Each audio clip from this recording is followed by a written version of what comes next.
पुण्यं पापाश्रवो तथा संवरो निज्जरा मोक्ष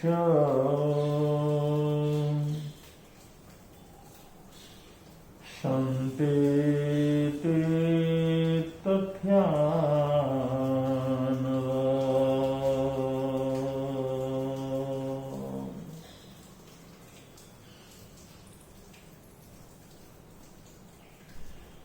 मोक्ष मार्ग गति के 14वीं गाथा में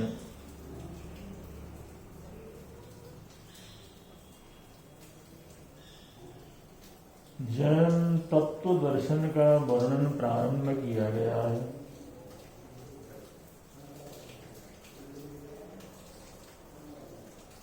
जैसे इस जगत का आधार, इस जगत का मूल, इस जगत का मूल कारण, उसके संबंध में संपूर्ण जानकारी के लिए 6 द्रव्यों का अध्ययन आवश्यक है। 6 द्रव्यों का समग्र अध्ययन करने से इस संसार की वास्तविकता का, संसार की स्थिति का संपूर्ण ज्ञान होता है। ऐसे ही साधना, आराधना, आंतरिक यात्रा, योग साधना और आत्मा परमात्मा की जानकारी के लिए, आत्मा परमात्मा के साक्षात्कार के लिए, आत्मा परमात्मा के स्वरूप को जानने के लिए 9 तत्वों का विशद वर्णन अच्छी तरह से समझना ये परम आवश्यक है।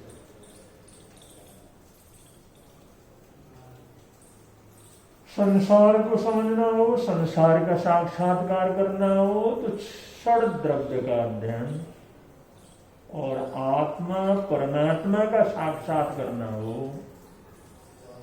तो 9 तत्वों का ज्ञान, ये जैन दर्शन में बड़ा महत्वपूर्ण स्थान रखता है। इस 14वीं गाथा में सबसे पहले नवतत्व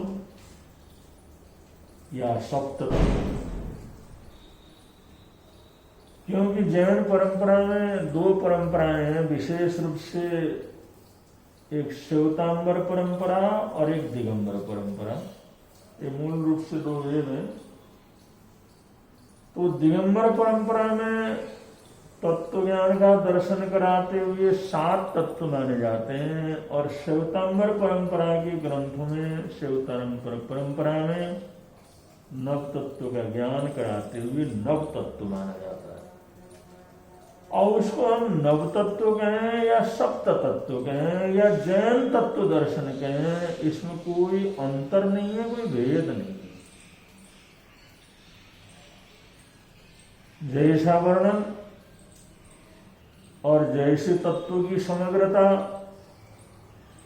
श्वेतांबर परंपरा में, वैसी तत्व की संपूर्ण जो है विवेचना दिगंबर परंपरा में, उसमें नव तत्व गए या सप्त तत्व गए, इसमें कोई फर्क नहीं पड़ता, विषय वस्तु बिल्कुल एक है। तो यहां पर तत्व दर्शन में जब हम प्रवेश करते हैं तो तत्व दर्शन में सबसे पहला तत्व है जीव तत्व। सबसे पहला तत्व है जीव तत्व। अब जीव के लक्षण क्या है, जीव का स्वरूप क्या है, जीव की क्या स्थिति है, जीव का क्या वास्तविक स्वरूप है, तथ्यात्मक रूप से जीव क्या है, इसका विवेचन जीव द्रव्य के अंतर्गत किया जा चुका है। जीव द्रव्य के अंतर्गत कि जीव द्रव्य क्या है, उसके लक्षण क्या है। अब यहाँ नवतत्व का विवेचन आया तो नवतत्व के विवेचन में भी जीव तत्व आया है सबसे पहले। तो यहाँ पर जीव तत्व के फैलाव के संबंध में, तत्व ज्ञान के संबंध में, जीव को समझने के लिए जिस तरह से हमारे को आगे बढ़ना चाहिए वो यहाँ पर हम वर्णन करते हैं। जीव का वर्णन करते हुए जो जीव का सबसे पहला रूप है वो रूप है पृथ्वी का, स्थावर जीव। पृथ्वी का है, पृथ्वी काय का मतलब यह है जैसे जमीन है, पेड़ है, जमीन है, पर्वत है, पत्थर है, पत्थर की खाने हैं, ये धरती है। जैन दर्शन कहता है उसमें पृथ्वी काय जीव हैं, उनको पृथ्वी काय कहा जाता है। और वो पृथ्वी काय भी चैतन्य में,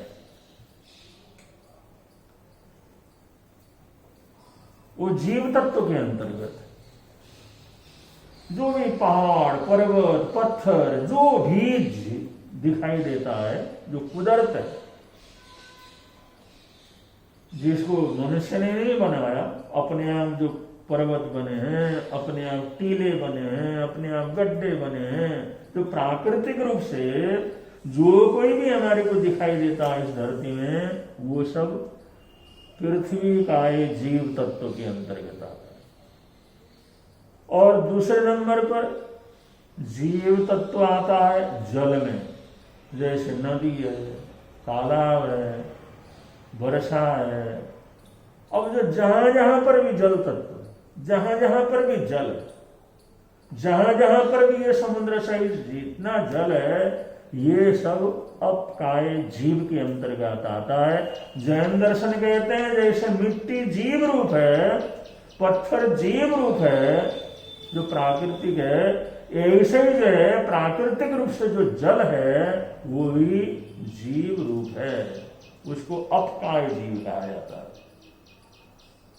और तीसरे नंबर पर आता है अग्नि, जो अग्नि प्रज्वलित होती है, अग्नि को जलाया जाता है, अग्नि का प्रयोग किया जाता है। हर घर में, हर जगह पर अग्नि के बिना कोई काम तो चलता नहीं, लेकिन जैन दर्शन कहता है अग्नि, ये अग्नि तत्व है, ये भी जीव जगत है, उसके अंदर भी जीवत्व, उसके अंदर भी चैतन्यता। और सिर्फ एक एक नहीं है, इसमें असंख्यात प्रकार के जीव, इतनी बड़ी संख्या में, वो संपूर्ण जो है अग्नि तत्व के तत्व को, उसको भी जीव के अंतर्गत माना, चैतन्य के अंतर्गत माना। और वायु, जो हवा चलती है, आंधी आता है, वायु चलती है, वायु ऑक्सीजन जो वायुमंडल के अंदर जो कुछ भी है, ये जो वायु है वो भी जीव में है, वो भी चेतना में है, वो भी मृत नहीं है, वो चेतना है। और वनस्पति, हरे घास से लेकर के, हरी काई से लेकर के, बड़े बड़े जंगल और पेड़ तक, जो भी इस दुनिया के अंदर हरियाली है, छोटे छोटे पौधे, खेती वगैरह, ये और जो वैसे ही पैदा होने वाले जो हरे हरित काय है, पानी पड़ने से वैसे पत्थर के ऊपर जो हरा हरित चीज वहां पर दिखाई देती है, जिसको काई कहते हैं, पेड़ पौधे हैं, जंगल हैं, ये सब जो है ये वनस्पति काय के अंतर्गत है, ये भी जीव जगत है, ये भी चैतन्य में है, ये सब जीव जगत है। और इसी प्रकार छोटे छोटे जीवों के रूप में, जैसे जिसके मुंह है, जिसका मुंह है और शरीर है, ऐसे जीव इतने छोटे, जिसका मुंह है और शरीर है, बस दो ही इंद्रिय जिनके अंदर, ऐसे छोटे छोटे जीव, जिसके अंदर तेंद्रिय जीव होते हैं। जैसे तेंद्रिय जीव का मतलब जिन जीवों को मुख है, शरीर है, मुख है और नाक है, सूंघने की ताकत है, ऐसा जीव जगत, ये भी लंबा चौड़ा जीव जगत है। और फिर चौरेंद्रिय जीव, जिसके अंदर जिन जीवों को चार इंद्रिय मिले हुए हैं, जैसे उनका शरीर है, और मुंह है और नाक है और आंखें भी हैं, देखते भी हैं।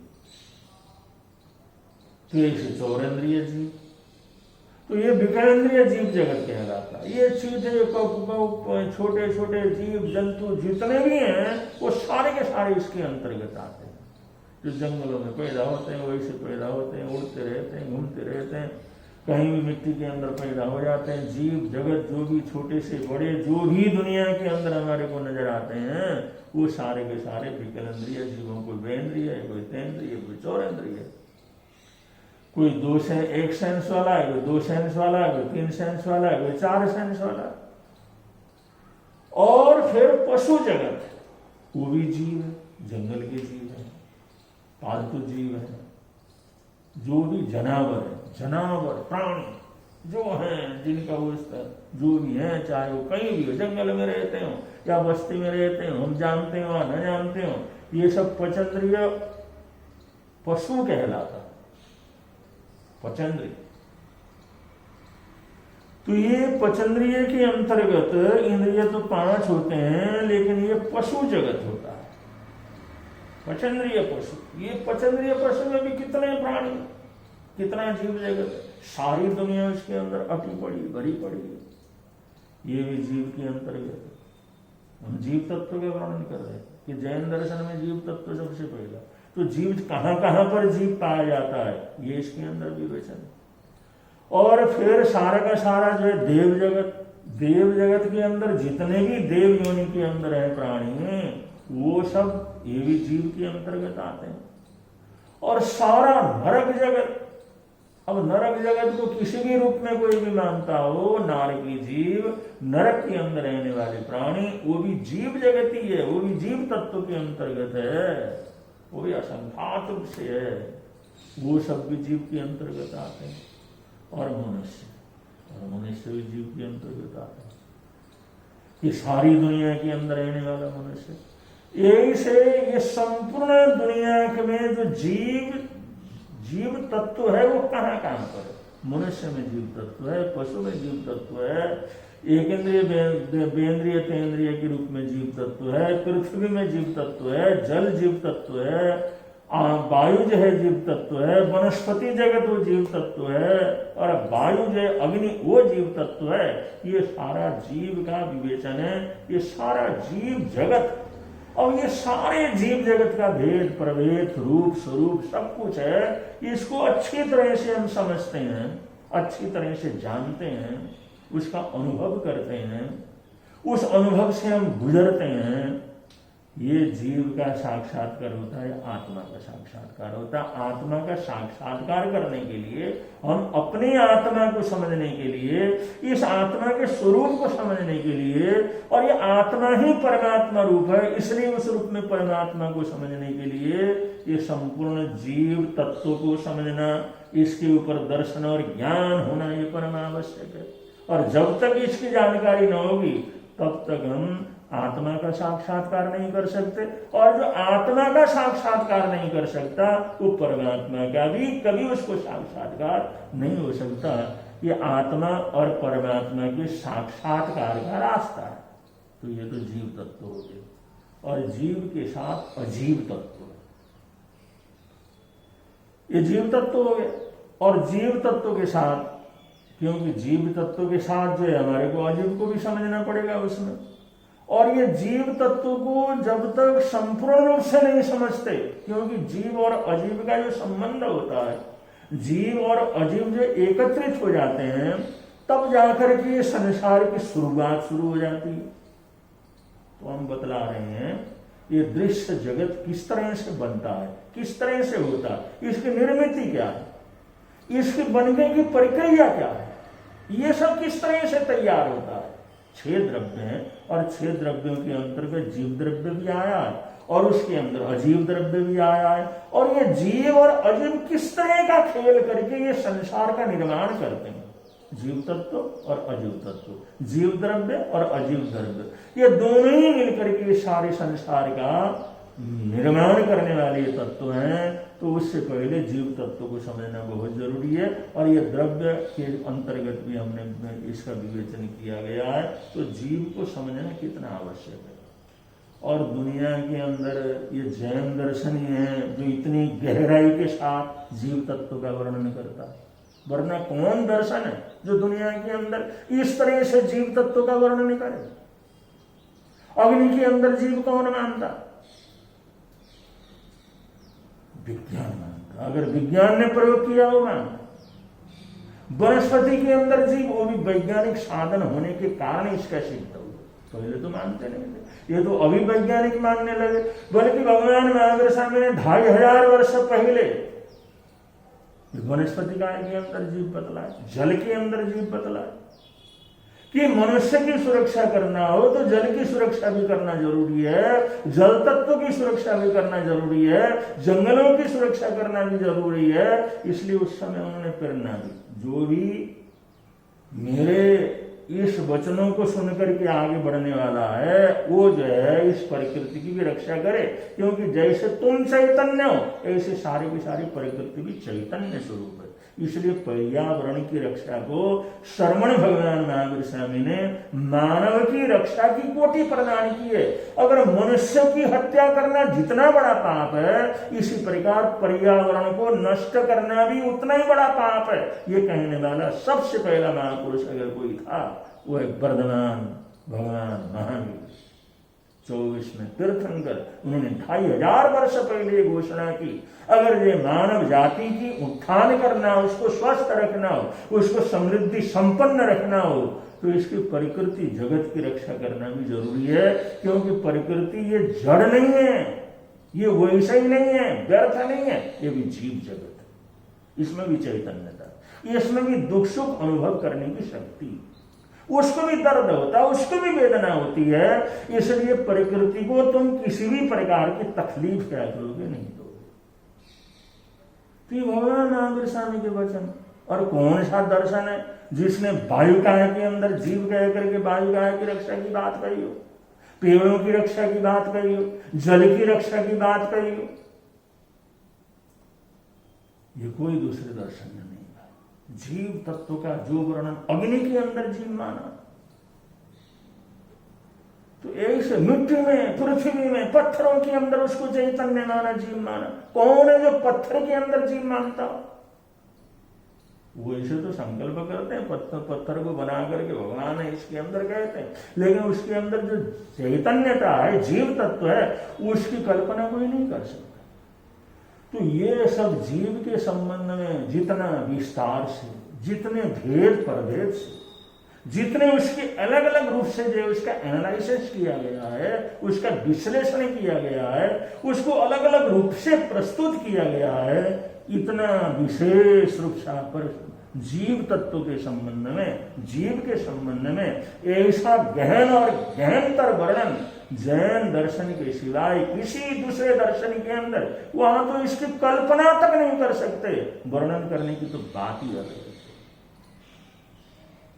इसलिए वीतराग दर्शन सबसे बड़ा दर्शन है, वैज्ञानिक दर्शन है। उसने जो जो कहा, आज वैज्ञानिक जहां जहां तक जिन चीजों का वो प्रयोग कर सके, उसका परीक्षण कर सके, वो भगवान की वाणी और जैन दर्शन के अंदर जो लिखी हुई चीज है, वो चीज उनको सत्य साबित हुई, बिल्कुल सत्य सिद्ध हुई, क्योंकि वो सारे का सारा ज्ञानियों का वचन है। और जो ज्ञानियों के वचन होते हैं, ज्ञान होता है, वो साधना से ज्ञान हो, जाति स्मरण से ज्ञान हो, और ज्ञानी का मुकाबला तो कोई नहीं कर सकता। ज्ञानी तो तत्व ज्ञानी होता है। ज्ञानी वही होता है जो गहनतम रूप से अपने जीवन के बिल्कुल तल तक जो क्या करता है वो पहुंचता। और ऐसे लोग तो अद्भुत होते हैं। और हम आप लोगों के समक्ष कह रहे थे कि अनार्य क्षेत्र के अंदर जो आद्र कुमार को ज्ञान हुआ, और ज्ञान होने के बाद वहां से निकले और परिस्थिति ऐसी बन गई, उनको शादी करनी पड़ी। शादी करने के बाद बच्चा हुआ और वहां से निकलने की चेष्टा करे तो वहां पर उस वात्सल्य, उसने स्नेह ने, उस वात्सल्य मोह ने फिर 12 वर्ष तक उनको रोक करके रखा। फिर 12 वर्ष बीतने के बाद फिर वो पूरे त्याग वैराग के साथ अपनी पत्नी को अपने बेटे को समझा करके, तसल्ली दे करके, उसकी व्यवस्था करके फिर वो त्याग मार्ग के ऊपर चल पड़े। फिर उन्होंने दीक्षा अंगीकार कर ली। अब भी उन्होंने स्वयं दीक्षा हासिल कर ली। भाई अभी तक मेरे को इतना लंबा समय हुआ, गुरुओं के भगवान महावीर स्वामी के दर्शन न हो पाए, और भगवान महावीर स्वामी इस समय, उन्होंने सोचा इस समय वो जो है विचरण कर रहे हैं, मगध देश के अंदर विचरण कर रहे हैं। अगर मगध देश में पहुंचने में मेरे को कितना टाइम लगेगा, और तब तक बिना दीक्षा के रहूंगा, बिना दीक्षा के अगर प्राण गए तो फिर तो जो है मेरी गति भी बिगड़ जाएगी। इसलिए उन्होंने स्वयं ही भगवान महावीर स्वामी के साक्षी से, अपनी आत्मा के साक्षी से, परमात्मा के साक्षी से, सिद्ध भगवंतों की साक्षी से उन्होंने जैन दीक्षा, श्रवणों की दीक्षा अंगीकार कर ली। और दीक्षा अंगीकार करके साधना करते हुए, तप करते हुए, आराधना साधना करते हुए जिस समय आगे बढ़े, और क्योंकि अब इतना कुछ होने के बावजूद भी उनके जीवन के अंदर धार्मिक श्रद्धा, धार्मिक सद्भावना, संयम के प्रति रुचि, अभिरुचि, इसके अंदर कोई कमी नहीं आई थी। और जो आत्माएं मन से संत होते हैं वो संसार में रहते हुए भी संत ही होते हैं। उनका आत्म वैभव तो कभी कम नहीं हो सकता। ये तो कुछ कुछ परिस्थितियां होती हैं जिसमें साधु धर्म के जो विशेष नियम है वो पालन नहीं हो सकते, लेकिन आत्मा से तो गृहस्थ नहीं थे, आत्मा से तो साधु थे। वो जो कुछ भी किया था वो मजबूरी के अंदर इस प्रकार की स्थिति के अंदर पहुंचे थे। इसलिए गुणवान आत्मा थे, गुणवान आत्मा थे, उन्होंने दीक्षा ली। अपनी पत्नी को, अपने परिवार को, अपने सब कुछ छोड़ करके, जो भी उनका वैभव समृद्धि था सब छोड़ करके उन्होंने दीक्षा ली। और साधना करते करते करते करते आगे बढ़ रहे थे, धीरे धीरे आगे बढ़ रहे थे। पैदल चलते उन्होंने जाना था, इतना लंबा क्षेत्र पार करना था। वो आर्य देश में विचरण करते करते जंगल के अंदर से होकर के निकल रहे थे। तो बियाबान जंगल के अंदर जिस समय चले गए, वहां पर उन्होंने देखा 500 डाकुओं का, 500 चोरों का दल उनको मिलता है। बहुत से जो है ऐसे लोग मिले। तो जिस समय मिले तो पहले तो थोड़ा सा वैसे इनसे थोड़ा डरे, लेकिन थोड़ा ऐसा लगा ये संत है और जंगल के अंदर आए, रास्ता भटक गए हैं, ये मुनिराज हैं, कोई साधु हैं। और उन्होंने पूछा भी भाई आप कौन है, क्या है, किस तरह से, कुछ इसके पास तो है ही नहीं। तो चोर भी अगर कुछ हो तभी तो चोरी करेगा, तो भी तो लूटेगा। अब देख रहा है उसके शरीर में कुछ भी नहीं है, एक आधा ही कपड़ा पकड़ा हुआ है, तो वो चोर भी क्या करेगा उसके लिए। अब उसको तो पता ही लग गया कोई महात्मा वगैरह लगते हैं। जिस समय पूछा, परिचय वगैरह प्राप्त किया, तो परिचय प्राप्त किया तो उन्होंने सब अपना परिचय दिया। अनार्य देश के राजकुमार, और इन्होंने दीक्षा ली। और फिर जीवन में ऐसी परिस्थितियां बनी, और उस परिस्थितियों से निकल करके फिर दीक्षा लेकर के भगवान महावीर स्वामी के चरणों के अंदर जा रहे हैं। तो उन्होंने जो है जिस समय ये सब जो सुना, अरे कहाँ हम लोग तो सामान्य हैं, लेकिन ये तो राज परिवार में जन्म लेकर के भी ये किस तरह से उस परमात्मा के दर्शन के लिए जा रहे हैं। तो धर्म बोध देते रहे कि हम भी ऐसा कर सकते हैं। तो हम कौन है, क्या है, तो पता लगा। और उन्हें हमारे साथी हैं, 500 के करीब हम साथी हैं, कोई किधर है कोई किधर है, सब इकट्ठे हो गए। तो इस प्रकार अनार्य देश के, अपने देश के संत यहाँ पर आए हुए हैं। और ये जो चोरपल्ली थी, और इसके अंदर जितने भी 500 सदस्य थे, ये भी परिमण अनार्य देश के थे, अनार्य भूमि के थे। वहां पर किसी अपराध वगैरह की वजह से वो राजा से डर करके, क्योंकि वो बड़ा क्रूर जो है, वो जो है उनको जो दंड वगैरह देता था, इसलिए वहां से भाग करके बचने के लिए ये अपने देश की सीमा को पार करके आर्य देशों के अंदर पहुंचे हुए थे। और वहां पर सारे इकट्ठे हो गए कि हम भी वहां के, हम भी वहां के। ऐसे करके उन्होंने चोरी का धंधा शुरू किया, लूटपाट करने का धंधा शुरू किया। सब लोग जिस समय इकट्ठे हो गए, ये भी, हम भी उस अनार्य भूमि से आए, और ये महापुरुष वो भी अनार्य भूमि से आए। तो राज परिवार में सब साधन था, फिर सब कुछ छोड़ करके चले हैं। जब उन्होंने उपदेश दिया उनको, तो जाति स्मरण ज्ञान था, पिछले भव का भी उन्होंने ज्ञान था। जिस समय उनको जीवन का मर्म बतलाया, धर्म का मर्म बतलाया, मनुष्य जीवन की मुश्किल मनुष्य जीवन कितना अनमोल है ये जो बतलाया। मनुष्य जीवन और मनुष्य जीवन की उपलब्धियां कितनी मुश्किल से इस आत्मा को उपलब्ध होती हैं जीव को, ये सब जिस समय बतलाया उनके संपर्क में रहे और वहां पर उन्हें आग्रह किया, उनके आग्रह से वहां पर रुके और रुकने का परिणाम ये हुआ एक एक करके सबने करीबन 500 लोगों ने जो दीक्षा धारण कर ली। तो उन्होंने कहा भाई मैंने दीक्षा तो अभी अपने हाथ से ली है और जब मैं तो भगवान महावीर स्वामी के पास जाकर के दीक्षा लेने वाले हूँ, चलो वहीं जाकर के ले लेंगे। उन्होंने कहा क्या पता जिंदगी का, क्या पता कुछ हो जाए। जब आपने लिए तो आपने ली तो हमारे तो आप गुरु हैं, आप हमारे मार्गदर्शक हैं, आप ज्ञानी हैं, हम तो आपके चरणों में समर्पित हो रहे हैं, इसलिए आपको हमने गुरु माना है, आप हमारे को गुरु दीक्षा क्या गुरु दे दो। तो ऐसे 500 शिष्य के वो गुरु क्या कर गए। और जिस समय वो 500 शिष्यों के साथ आद्र कुमार मुनि जब धीरे धीरे इस आर्य भूमि के मध्य की तरफ आगे बढ़े, जैसे जैसे बड़े छोटे छोटे रजवाड़ों को पार करते हुए बढ़े तो चारों तरफ इनका प्रचार हुआ। अनार्य भूमि के राजकुमार वो दीक्षा लेकर के वो 500 संतों को लेकर के महावीर स्वामी के पास ये लोग दीक्षा लेने के लिए जा रहे हैं। तो चारों तरफ इतना प्रचार हो गया, इतना प्रचार हो गया, इतना प्रचार हो गया। तो बहुत से जो यहाँ के लोग थे, यहाँ के धर्म परंपराएं वाले थे, अपने आप को बड़े बड़े आचार्य और धर्माचार्य समझते थे, वो लोग उनके पास गए। किसी तरह से अनार्य देश से आए हैं, धर्म को अंगीकार करने आए हैं और वो कहते हैं हमने महावीर के पास जाना है। तो महावीर के पास जाने से पहले हम उसको अपना शिष्य क्या कर लेते हैं, बना लेते हैं। ऐसे बहुत सी परंपरा के लोग उनको घेरते रहे, उनको समझाते रहे, शास्त्रार्थ करने के लिए आह्वान किया, लेकिन जो किसी के प्रभाव में नहीं आया। और ऐसे बहुत सी परंपराओं को छोड़ते हुए जो एक दंडी परंपराएं थी, गोशालक परंपराएं थी, बौद्धिक परंपरा, हस्तिपाल परंपरा, बहुत सी परंपराएं उस समय थी, बहुत से षड्दर्शन उस समय चल रहे थे। तो उन षड्दर्शनों के महापंडित उनके पास आए, किसी तरह से इस संत को जो अनार्य देश का राजकुमार है, आर्य देश के अंदर पहुंचा है, इसको अपनी संस्कृति के अंदर अगर इसको रंगे तो हमारे धर्म का, हमारी संस्कृति का, हमारे सिद्धांत का बड़ा भारी प्रचार प्रसार होगा, बड़ा प्रभाव पड़ेगा। इसलिए सब लोगों ने प्रयत्न किया, जगह जगह उनको रुकना पड़ा, लेकिन आद्र कुमार की ये जो यात्रा है रुकी नहीं। और आखिर के अंदर जिस समय महाराजा श्रवणिक को पता लगा, अभय कुमार को पता लगा, मेरे मित्र उन्होंने दीक्षा ली है, पहले की घटनाओं को तो पता था, वो दीक्षा लेकर के अब संत बनकर के 500 शिष्यों के साथ जो पधार रहे हैं। तो अभय कुमार ने, क्योंकि वो महामंत्री थे मगध के, उन्होंने अपने सारे रजवाड़ों को सूचना दे दी और ये सीमावर्ती क्षेत्र के अधिकारियों को सूचना दे दी। वो आंध्र मुनि आ रहे हैं तो उनका भरपूर स्वागत और व्यवस्था उनकी क्या करो।